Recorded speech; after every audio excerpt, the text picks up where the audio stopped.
Darren Way, this weekend, Bournemouth in the Youth Alliance Cup. Talk to us about it. Tough game? It will be a tough game. The way Bournemouth play, they dominate large periods of possession. They've got some technically good players. But having said that, I thought probably the last three games we've played against them, the last one we had, which was a draw, we've been unlucky to not come out winners. And it just shows the improvements we're making.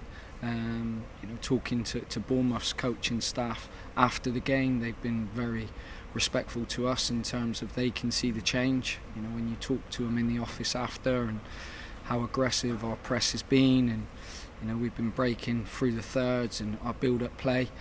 But we've done a lot of work, I think, on the training ground. And playing against Oxford last week, there was certainly patches in our game where you could see we're starting to trust our training, and that's very rewarding as coaches and as players when it comes out on a match day.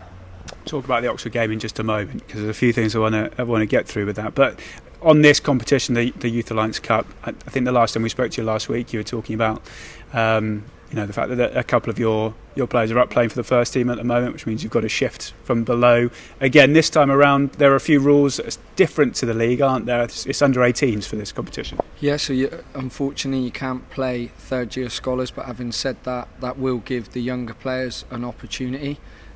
It will be a good test, and sometimes you wouldn't have the opportunity to play some of the 16s, and so it's nice to have that chance. And I think every sub that we're going to have on Saturday will be players from the 16, and then there's a knock-on effect to that. So the 15s playing the 16s, and every player's progressing, every player's developing and playing at a higher level. So in terms of not being able to make those selections, there's other reasons behind it in terms of still making sure that the younger players get development. So that's good.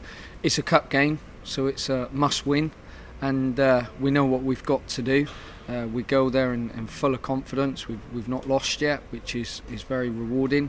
But having said that, we just need to be a little bit more productive in the final third to score more goals. On that then, we'll touch back on last week's draw against Oxford. 1-1 draw, cracking goal, Jeremy Falco in that game. Excellent strike, and he's been doing a lot of work in training. And everyone said after he scored, I've not seen that before. So when I'm talking about trusting your training and players showing a real willingness to learn, and I ask myself, any player, are they coachable? When you see it come off on a match day, in the manner, in the style that he scored, under pressure with 5 minutes to go, and the technique to execute it was very, very rewarding for Jeffs. And on that exact point, towards the end of the game, judging by all the reports and what the guys have been saying since they came back, it was only going to be Argyle that were going to win that game at the end of it. Is that pleasing for you as a coach to see that sort of attitude at the end of a game of football? Still willing to go out there and push to get the win.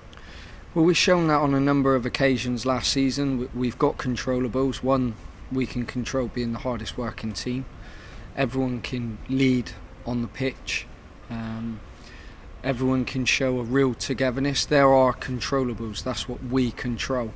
But to finish the stronger team in a real competitive game, it was a competitive game. I think my first game, or it was my second game at under 18s level, I think we got beat 7-1.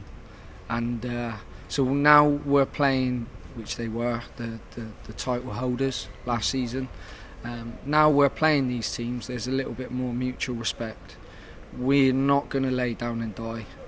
Everyone's committed to the cause, and I'm not too sure what time we're going to call it, but they used to call it Fergie time, but we need our time to make sure that we keep going into the end, and that's exactly what happened. So yeah, very pleasing.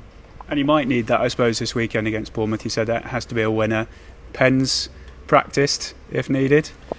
Yeah, we will work on pens, and we will make sure we're organised. I think it's always important that the staff organise that and take responsibility before the game, but we were good last season in terms of penalties. You can imagine Reece Shirley, we had Scott Crocker, they invite tackles in the box just because of their speed. So we were quite successful last year, so we need to make sure we use that going forward if it ends up at penalties. But we hope to do it sooner, and as I said, it'll be a tough game and we're all looking forward to it. Let's hope it doesn't get to pens. Through in 90 minutes. Darren, better luck. Thanks a lot for chatting to us. Cheers.